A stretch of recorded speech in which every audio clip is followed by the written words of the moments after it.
रात के लगभग 1 बजे का वक्त था। एक औरत काले लिबास में लिपटी हुई और चेहरा काले कपड़े से ढका हुआ कब्रिस्तान में दाखिल हुई। उसने अपने हाथ में पकड़ी पोटली से इत्र की एक शीशी निकाली और उसकी कुछ बूंदें अपनी गर्दन और कलाई पर लगा ली। फिर उसी इत्र को कब्रिस्तान के चारों ओर छिड़क दिया और वहां अग्नि का एक घेरा बनाकर वो बीच में बैठ गई। उसने झोले से एक किताब निकाली जिसमें अजीब से अक्षर उकेरे गए थे और हर पन्ने पर किसी भयावह जीव की तस्वीर बनी थी। वो औरत बेहद धीमे स्वर में उन शब्दों का उच्चारण करने लगी। फिर उसने अपनी हथेली पर एक चीरा लगाया और रक्त की कुछ बूंदें अग्नि के उस कुंड में टपकाने लगी। लगभग 2 घंटे की इस प्रक्रिया के बाद कब्रिस्तान में अचानक एक अजीब सी हलचल होने लगी। अग्नि की लपटों से एक भयानक आकृति प्रकट हुई। उस आकृति के सामने उसने एक बार फिर अपनी हथेली पर चीरा लगाया और रक्त की कुछ बूंदें उसे भेंट स्वरूप चढ़ा दी। मुझे जो चाहिए था वो मुझे मिल ही गया। अब सब कुछ बदल जाएगा सब कुछ। मेरा आह्वान क्यों किया है तूने? कह, कौन सी इच्छा पूरी करूं मैं तेरी? उस आकृति ने जैसे ही उससे ये पूछा, उसने बड़ी दबी हुई आवाज में कुछ कहा। उसे देखकर वो आकृति भयानक तरीके से मुस्कुराई और फिर बेहद डरावनी आवाज में बोली, तुझे ये चाहिए तो मिल जाएगा, लेकिन उससे पहले मुझे अपना भोग चाहिए।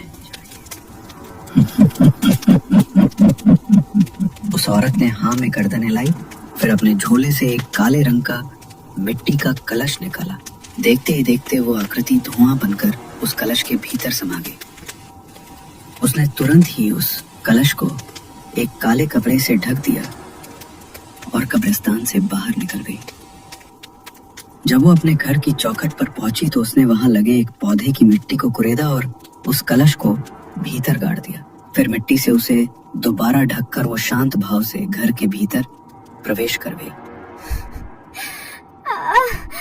प्लीज मेरे बच्चे को बचा लो डॉक्टर, प्लीज मेरे बच्चे को कुछ नहीं होगा ना?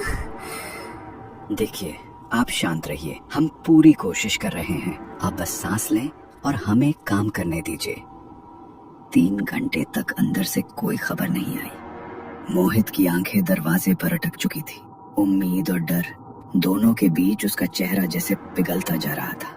नैना की प्रेगनेंसी का ये 9वां महीना था। कुछ ही दिनों में उसका बच्चा इस दुनिया में आने वाला था, लेकिन अचानक तबीयत बिगड़ने के कारण उसे फौरन अस्पताल लाया गया।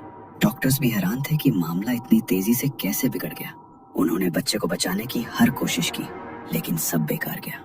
जैसे ही ऑपरेशन थिएटर का लाइट ऑफ हुआ और डॉक्टर साहब बाहर आए, मोहित ने कांपती आवाज में उनसे पूछा, डॉक्टर, मेरी पत्नी, मेरा बच्चा ठीक है ना? आप कुछ बोल क्यों नहीं रहे? वो दोनों ठीक तो है ना? I am really sorry mister Mohit. हमने आपके बच्चे को बचाने की बहुत कोशिश की, लेकिन कुछ ऐसी कॉम्प्लिकेशन हो गई कि हम उसे बचा ही नहीं पाए। ऐसा केस मैंने अपनी लाइफ में पहली बार देखा है। आप बस शुक्र मनाइए कि आपकी बीवी की जान बच गई, वरना हमारे लिए उन्हें बचाना भी मुश्किल हो जाता। वो पल मोहित की जिंदगी का सबसे भारी पल था। बेंच पर बैठते ही उसका चेहरा उसके दोनों हाथों में छुप गया। लेकिन यह टूटने का वक्त नहीं था। उसे नैना को संभालना था, जिन हाथों में कभी अपने बच्चे को उठाने का सपना देखा था, आज उन्हीं हाथों में डिस्चार्ज पेपर थे। कुछ घंटों बाद वो नैना को घर ले आया। उसके जीवन के ऐसे मुश्किल समय में अब उसकी बेटी काव्या ही उसके जीने का जरिया थी। मम्मा उठो ना, देखो तो आपने सुबह से कुछ खाया भी नहीं है। अगर आप खाना नहीं खाओगी तो मैं भी खाना नहीं खाऊंगी। नहीं मेरे बच्चे, तुझे मेरी वजह से भूखा रहने की कोई जरूरत नहीं है। इधर आ, मैं तुझे अपने हाथों से खाना खिलाती हूँ। धीरे धीरे करके नैना अब सामान्य होने लगी थी। इस हादसे को लगभग 1 महीना बीत चुका था। वो अपनी बेटी काव्या और मोहित के साथ कमरे में सो रही थी। तभी उसे अचानक कमरे में कुछ अजीब सा महसूस हुआ। वो घबराई और उसकी आंख खुल गई। तभी उसने देखा कमरे के भीतर से अभी अभी एक काला साया गुजरा है। उसने नजरें घुमाकर देखा तो काव्या कमरे में नहीं थी। तभी बाहर से काव्या की जोरदार चीख सुनाई दी। उस आवाज से मोहित की भी नींद टूट गई। नैना और मोहित तुरंत कमरे से बाहर की तरफ दौड़े, लेकिन जो उन्होंने अपनी आंखों के सामने देखा वो देखकर उनके होश उड़ गए। काव्या जमीन पर पड़ी थी और बुरी तरह से तड़प रही थी। ये मेरी काव्या को क्या हो रहा है? उसका शरीर कांप रहा है मोहित, उसकी आंखें देखो। कुछ करो मोहित, प्लीज कुछ तो करो। इससे पहले कि वो कुछ कर पाते, मोहित कुछ समझ पाते, उससे पहले ही काव्या की सांसें रुक चुकी थी। एक तो पहले ही नैना के दिल पर अपने एक बच्चे को खोने का गहरा दर्द था, और अब काव्या के जाने के बाद उसकी मानसिक स्थिति और भी बिगड़ गई। लेकिन ठीक तभी घर में एक नई उम्मीद ने दस्तक दी। नैना की जेठानी पल्लवी गर्भवती हो गई थी। मैं जानती हूँ नैना, इस वक्त तुम्हारे ऊपर दुखों का पहाड़ टूट पड़ा है। शायद मैं तुम्हारा ये गम कम नहीं कर सकती, लेकिन मैं तुमसे एक वादा करती हूँ, जब मेरी संतान इस दुनिया में आएगी तो तुम ही उसकी माँ बनकर उसे पालना। मैं चाहती हूँ कि मेरी संतान को वही ममता मिले जो तुम्हारे दिल में अभी भी जिंदा है। लेकिन दीदी, मैं कैसे माँ बन पाऊंगी? मैं तो अपनी ही बेटी को अपनी गोद में बढ़ते हुए देख चुकी हूँ। मुझसे ये सब कैसे हो पाएगा दीदी? नहीं नैना, तुम मेरे लिए मेरी छोटी बहन जैसी हो, और मैं तुम्हें इस हालत में नहीं देख सकती। अगर भगवान ने चाहा तो मेरी गोद फिर से हरी हो जाएगी, और तुम्हारी भी। लेकिन मेरी इस संतान की माँ तुम ही बनोगी।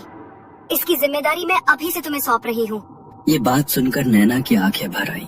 पल्लवी ने उसे गले से लगा लिया और उस टूट चुकी माँ को एक बार फिर जीने की वजह मिल गई। पूरे 9 महीने बाद पल्लवी ने एक प्यारे से बेटे को जन्म दिया, और जैसा उसने वादा किया था, उसने अपने बच्चे को नैना की गोद में सौंप दिया। उस पल जैसे किसी माँ का अधूरा सपना फिर से पूरा हो गया था। अरे मेरा बेटा, मेरा लाल, कितना प्यारा है तू, बिल्कुल सपने जैसा लगता है। मम्मा तुझे बहुत सारा प्यार करती है बेटा, बहुत बहुत प्यार। मैं तुझे कभी खुद से दूर नहीं जाने दूंगी। नैना अब एक सगी माँ की तरह उस बच्चे का ध्यान रख रही थी। उसकी हर सांस, हर मुस्कान अब उस बच्चे के लिए थी। बच्चा अब 1 महीने का हो चुका था। सब कुछ सामान्य लगने लगा था, लेकिन एक रात